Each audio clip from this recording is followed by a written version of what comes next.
शुएब शाहीन साहब, आपसे हम बातचीत का आगाज कर लेते हैं। बुनियादी तौर के ऊपर जो कानून साजी होती है इसके अंदर 2-3 स्पिरिट्स होती हैं। आपको आईने पाकिस्तान को सामने रख कर कवानीन बनाने होते हैं। दो हवालों से खास तौर पे आपसे हम कमेंट्स लेना चाहेंगे। एक, जो इंतखाबी इस्लाहात का बिल पास हुआ उसके अंदर जो केयर टेकर सेटअप को पावर्स दी जा रही हैं, और जो प्रियम्बल है कॉन्स्टिट्यूशन ऑफ पाकिस्तान का जिसके अंदर ये कहा जाता है कि पाकिस्तान में जो इक़्तिदार आला है वो रब कायनात के उसका हक है, और उन्होंने अपने बंदों को मुंतखब नुमाइंदों के ज़रिए जो है कि वो इक़्तिदार और हाकिमियत का हक जो है कि वो उनके अवामी नुमाइंदों को मुंतकिल किया जाएगा।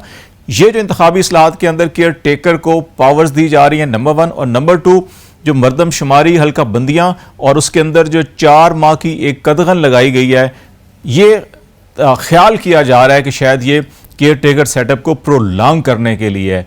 आप भी क्या यही समझते हैं, या आप समझते हैं कि ये बिल्कुल ठीक किया गया है, ये हमारी इंतखाबी इस्लाहात के लिए ज़रूरी था और पाकिस्तान के पोलिटिकल सिस्टम को जो है कि इससे फ़ायदा होगा?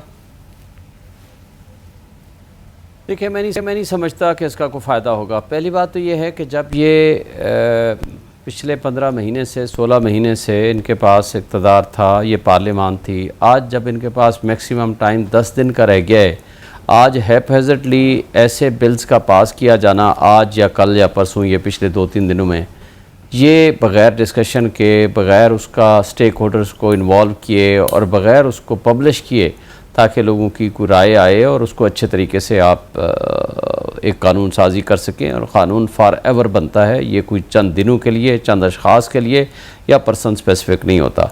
तो लिहाजा अगर कोई कानून साजी की ज़रूरत थी तो इनको पहले करना चाहिए था, या आप अगली असम्बली पे छोड़ते कि वो आते और उस पर कानून साजी करते।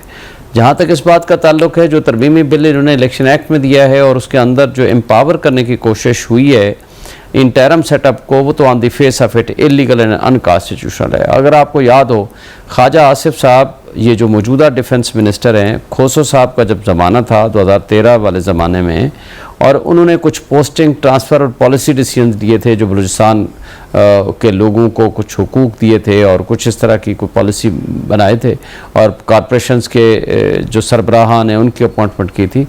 तो उसको सुप्रीम कोर्ट में इन्होंने चैलेंज किया, आर्टिकल 184(3) के तहत कॉन्स्टिट्यूशन पिटीशन फाइल किया, और सुप्रीम कोर्ट ने उसमें बड़ा वाज़े तौर पर एक जजमेंट दी और आइन की तशरीह की, और वो जजमेंट रिपोर्टेड है 2013 SCMR पेज 1205 में।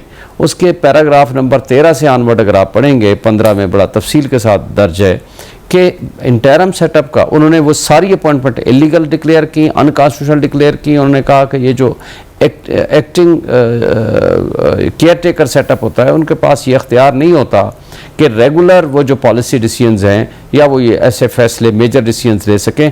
उन्होंने उसमें ये भी दर्ज किया कि इनका काम सिर्फ और सिर्फ फ्री एंड फेयर इलेक्शंस के लिए फैसिलिटेट करना होता है और डे टू डे अफेयर चलाना होता है। इनका काम को मेजर पॉलिसी डिसीजन देना या उसके ऊपर कोई फैसले करना, इससे तो वो जो पावर है कॉन्स्टिट्यूशन के तहत दी हुई है कि जो इलेक्टेड गवर्नमेंट का काम है, फिर तो वो उसके ऊपर ओवरलैप करने के मुतरादिफ है, और ये अनकॉन्स्टिट्यूशनल थे। तो मेरा ख्याल है कि आइन कानून इस पर बड़ा वाज़ेह है, तो लिहाजा उनको एम्पावर करना इस अंदाज से, ये सुप्रीम कोर्ट की जजमेंट की भी वायलेशन है और आइन की भी वायलेशन है मेरा ख्याल है। और अनसर्टेनिटी जी, जो इकोनॉमिक क्राइसिस है, टेररिज्म बढ़ रही है, ऐसे हालात के अंदर जब इसके अंदर ये कह रहे हैं जी अब बायलैटरल या ट्राइलैटरल कि इसको लामहदूद, ये गवर्नमेंट की एक लॉजिक है कि लामहदूद इख्तियारात नहीं दिए जा रहे, जो स्पेसिफिक इकोनॉमिक क्राइसिस है अगर उसको डील करना पड़ता है तो फिर दाके, क्योंकि पाकिस्तान इस वक्त जिस स्टेज से गुजर रहा है वो बड़ी सेंसिटिव और क्राइसिस सिचुएशन है इकोनॉमिक की।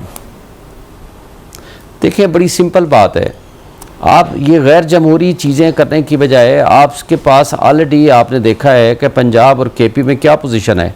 पिछले 8 महीने से वो बैठे हुए हैं, गैर आइनी हुकूमतें हैं, और आगे भी 3 महीने और चलनी है उन्होंने। तो आप देखें, इस वक्त तो मुस्तकिल ये इल्ज़ाम था कि जी इन्होंने असम्बलियाँ क्यों डिज़ोल्व की। आज ये कह रहे हैं कि जी हम 3 दिन पहले असम्बली डिज़ोल्व कर देंगे। भाई, आप 60 दिन अपना टाइम पूरा करें असम्बली, ये तो सिर्फ इसका मतलब आइन के साथ मजाक करने वाली बात है। असम्बली अपनी मुद्दत पूरी करे और उसके 60 दिन के अंदर अंदर इलेक्शन होने हैं। जो जमहूरी हुकूमत आएगी, जिसको लोग पावर करेंगे, वो आकर मेजर पॉलिसी डिसीजंस करें। अब आइन की तरमीम तो, कानून की तरमीम गैर आइनी तरीके से तो नहीं कर सकते, क्योंकि आइन में तरमीम के लिए आपको 2/3 मेजॉरिटी चाहिए, और फिर आइन की एक स्पिरिट है, आइन की रूह है, वो आर्टिकल 2A है जो करारदाद मकासद पुराने ज़माने में होता था, अब वो part of the substantive part of the constitution है, जिसके अंदर वो लिखा हुआ है कि हाकमियत आला अल्लाह ताला की ज़ात है और उनके इलेक्टेड रिप्रेजेंटेटिव के ज़रिए तमाम अमूर ममलिकत चलाए जाएंगे। तो इलेक्टेड रिप्रेजेंटेटिव्स के अलावा तो आप अमूर ममलिकत अगर आपने चलाना है तो अनकॉन्स्टिट्यूशनल हो जाएगा। आप 90 दिन या 4 महीने या 5 महीने या 6 महीने या 8 महीने के कॉन्सेप्ट में जाते क्यों हैं? आप सिंपल लेजिस्लेशन करें, सिंपल आइन का मुताबिक चलें, 60 दिन में इलेक्शन कराएं, हुसोएवर कम्स, जिसको लोग वोट देते हैं वो आकर के अपने सारे मेजर पॉलिसी डिसीजंस करें। क्या आपको भी ये इस खदशे का इजहार है या आपको भी ये खदशा लाक है कि ये निगरान केयर टेकर सेटअप जो है कि ये 3 महीने से ज़्यादा जा सकता है? इस वक्त को इस्लामाबाद के अंदर ये बात हो रही है कि ये 6 महीने नहीं, ये 1 साल नहीं, ये 3 साल तक आगे जा सकता है। देखें, आपका जो इस वक्त सो कॉल्ड अपोजिशन लीडर है जो कि PMLN का ही टिकट होल्डर का उम्मीदवार है, वो ये कहता है 10 साल भी इलेक्शन ना कराएं तो कोई बात नहीं, इसके अंदर आइन में कोई मना नहीं है। बात यह है कि अनसर्टेनिटी की कैफियत इतनी ज़्यादा मज़ीद बढ़ा रहे हैं आप ये अमेंडमेंट्स करके, और आज जो बाकी हैं आइनी तरमीम जो आर्मी एक्ट में कर रहे हैं, आर्मी एक्ट में भी जो कुछ कर रहे हैं वो आपके सामने ही है, वो भी अनकॉन्स्टिट्यूशनल एंड इलीगल है, जिसमें कहते हैं कि नेशनल प्रोजेक्ट्स जो सारे के सारे हैं या जो हो रहे हैं वो भी आप आर्मी के ज़रिए अंजाम दे सकते हैं। तो बात यह है कि फिर सिविलियन सुप्रीमेसी का कॉन्सेप्ट किधर गया, फिर सिविलियन इंस्टीट्यूशंस क्या काम करेंगे? तो मैं समझता हूँ कि ये बेयकीनी की कैफियत को बढ़ाने में ये PDM की हुकूमत का बड़ा हाथ है। और आज भी सर्टेनिटी के साथ आप इनसे पूछ लें, सर्टेनिटी के साथ कोई नहीं कह सकता कि इलेक्शन अगले 3 महीने में या 60 दिन में हो रहे हैं या नहीं।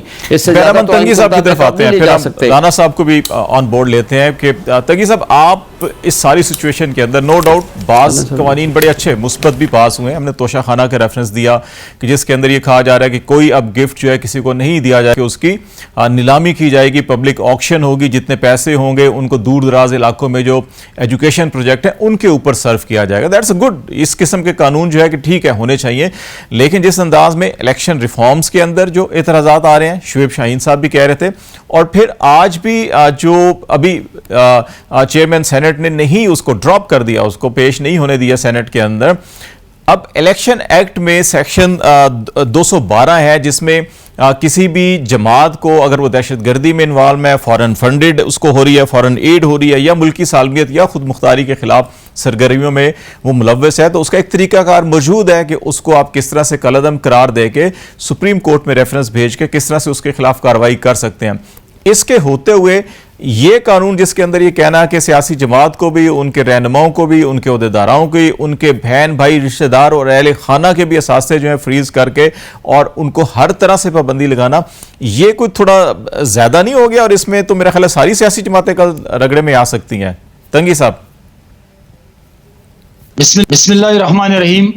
सबसे पहले मैं आपने तो शाहाना बिल के बारे में बताया, अल्लाह का लाख लाख शुक्र है कि 2022 में बहैसियत सेनेटर पाकिस्तान पीपल्स पार्टी तो शाहाना बिल मैंने सबमिट किया था सेनेट में, और सेनेट से फिर स्टैंडिंग कमेटी में रेफर हुआ, और उस स्टैंडिंग कमेटी के चेयरमैन मेरे साथी मेरे ऑनरेबल कुलीग राना मकबूल साहब हैं। और अल्लाह का लाख लाख शुक्र है जो तो शाहाना बिल आज पेश हुआ, जिससे हमारी मुल्क की बदनामी हुई थी, हमारी मुल्क की इज्जत को गली कूचों में नीलाम कर रहे थे। इंशाअल्लाह ऐसा नहीं होगा। तो ये तोहफा अल्लाह का शुक्र है कि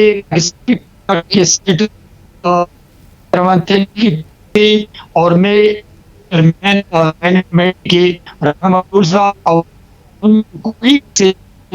मेंबर थी, सब ने मुझे सपोर्ट किया और फिर हुकूमत ने हम सब मिलके ये बिल पास हुआ।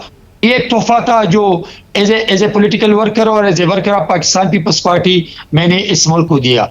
दूसरा, आपने कहा कि क्या इस आज के कानून साजी में कि कोई पार्टी फंड रेजिंग में, फॉरेन फंडिंग में, दहशतगर्दी में मुलविस हैं तो उनके कैंडिडेट्स की, उनकी लीडर की असासों को मुंजमद करना, फ्रीज करना, ये कोई ज्यादती है? मैं समझता हूं कि जिन लोगों ने पाकिस्तान की इज्जत को नीलाम किया, हमारे जना हाउस पे, हमारे कोर कमांडर हाउस पे, हमारे दीर किला पे, हमारे अफवाज पाकिस्तान के शुहदा के मुजस्सिमों को जलाकर राख कर दिया। हमारे अफवाज पाकिस्तान के खिलाफ पूरी दुनिया में एक गलत प्रोपेगेंडा शुरू किया है तकरीबन 1.5 साल से। मैं समझता हूं कि जिन लोगों ने अफवाज पाकिस्तान के शुहदा के साथ हमारे उनके मुजस्सिमों को जलाने में, पाकिस्तान के अफवाज पाकिस्तान के खिलाफ गलत प्रोपेगेंडे में, आईएसआई को कमजोर करने के लिए उसने जो किरदार किया, ऐसे लोगों को, ऐसी पार्टी को न सिर्फ बाहर करना चाहिए बल्कि उन लोगों को निशान इबरत बनना चाहिए। क्या ये मुल्क हम सब का नहीं है? क्या अफवाज पाकिस्तान के नौजवानों ने अपनी जानों की कुर्बानी देकर आपके और मेरे बच्चों के मुस्तकबिल को महफूज नहीं किया है? जब उन शुहदा के मुजस्सिमों को मैं जलाकर राख कर देता हूं तो क्या कहता हूं? आपके जवानों ने, आपके बेटी ने, आपके शौहर ने, आपके वालिद साहब ने, आपके बेटे ने जान की कुर्बानी दी, कीमत नहीं है। अल्लाह का शुक्र है जो दहशतगर्द ग्रुप की शक्ल में सामने आ गया। 9 मई के बाद पाकिस्तान की अवाम ने 9 और 10 मई में जो पिछली हुकूमत में जो वज़ीर था उसने और उसके कारिंदों ने जो किरदार अदा किया दिनों में, तकी साहब आपकी आवाज भी ब्रेक हो रही है, आपकी आवाज भी ब्रेक हो रही है। आपकी जरा दोबारा वापस आते हैं, इसी नुक्ते को आगे बढ़ाएंगे। जरा मैं राना साहब की तरफ चलता हूं। राना साहब, ये नुक्ता नज़र बिल्कुल ठीक है, इससे कोई भी इनकार नहीं करता कि जो भी शरपसंद अनासर हैं, जो जलाओ घेराव की सियासत करते हैं या इस किस्म के वाक़यात के अंदर मुनव्विस हैं, वो वीडियोज़ के अंदर नज़र भी आ रहे हैं। उनके खिलाफ पाकिस्तान के अंदर इस वक्त कवानीन भी मौजूद हैं, अदालतें भी मौजूद हैं, उनके खिलाफ बिल्कुल कार्रवाई होनी चाहिए, इससे किसी को कोई इनकार नहीं है।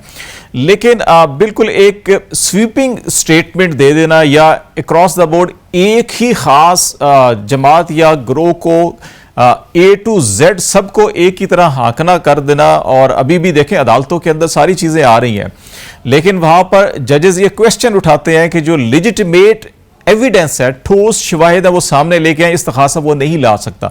जिन लोगों की वीडियोस मौजूद हैं उनके खिलाफ बिल्कुल केसेस भी हैं, उनको जो है जुडिशल रिमांड के अंदर जेल में भी रखा गया है।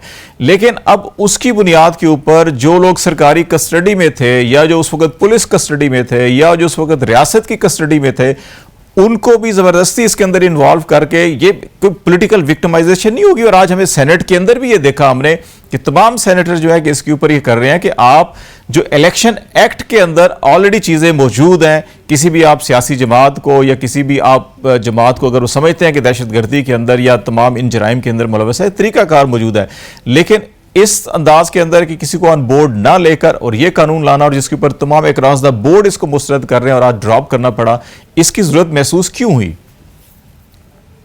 राना साहब, आपने दो तीन चीजें बातें इकट्ठी फरमा दी हैं। पहले मैं इलेक्शन एक्ट के बारे में जरूर बात करूंगा। जी बिल्कुल। मैं उनमें शामिल था जब इसके ऊपर बहस भी हुई, और जब 3 सेनेटर्स ने इस पर एतराज भी किया कि ये जो पावर्स दी जा रही हैं इनको, इलेक्शन कमीशन को और ख़ास तौर से केयर टेकर्स को, वो पास जो है अगेंस्ट लॉ है, और जिसमें ये कहा गया कि इनको हर तरह की पॉलिसी बनाने का भी इख्तियार दिया गया। खैर वो एक ओवर स्टेटमेंट ज़रूर थी, लेकिन ये ज़रूर इसमें था कि कुछ पहले की तरह जो एक ट्रेडिशनल पावर्स थी उसको थोड़ा सा बढ़ाया गया था। जब इस पर इतराज़ हुआ तो उसको पेंडिंग किया गया। फिर नेक्स्ट डे दोबारा मीटिंग हुई पार्लियामेंट्री कमेटी की। पार्लियामेंट्री कमेटी में सारे ही पार्लियामेंट्री जो हैं रिप्रेजेंटेटिव्स थे, और ख़ास तौर से मैं पीटीआई का जिक्र करूंगा। अली जफ़र जो हैं, जो सेनेटर हैं, वो थ्रू आउट इस कमेटी की मीटिंग अटेंड करते रहे हैं। और जब ये हुआ है, दोबारा इनकी डिस्कशन हुई है, तो उस शेक को जिसमें ये था कि ये कोई पॉलिसी नहीं दे सकते हैं, उसको जो है एक तरह से रिफाइन किया गया, और फिर सारों ने एग्री किया जिसमें अली जफर भी हैं, कामरान मुर्तज़ा भी हैं, ताज हैदर भी हैं, सभी ने उस पर एग्री किया, तब जाके वो बिल पास हुआ है। ये मैं समझता हूँ एक इल्ज़ाम तराशी है बगैर सोचे समझे। इशू ये है कि वर्ल्ड बैंक और इंटरनेशनल इंस्टीट्यूशन, आपने खुद इसका जिक्र किया, हम स्पेशल सर्कमस्टांसेस में से गुजर रहे हैं।